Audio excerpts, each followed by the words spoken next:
Welcome to our channel. Today, we will show you how to contact support in the Tumblr app on your phone. If you are having issues with your account or need help with any feature, this video will guide you through the process clearly and efficiently so you can get the assistance you need quickly.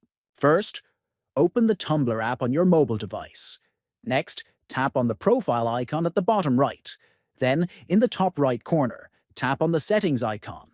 Then click on Account Settings. Then, scroll down through the options and click on Help to open the support menu. After that, click on Contact Support at the top of the Help page.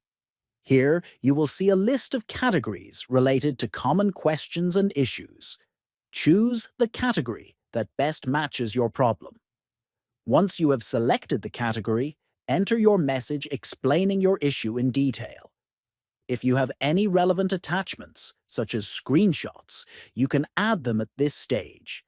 Finally, after you have written your message and attached any files, click on Next to send your support request to Tumblr.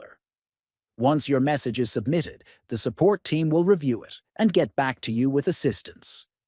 Don't forget to subscribe to the channel, like the video, and share it with others. Thanks for watching.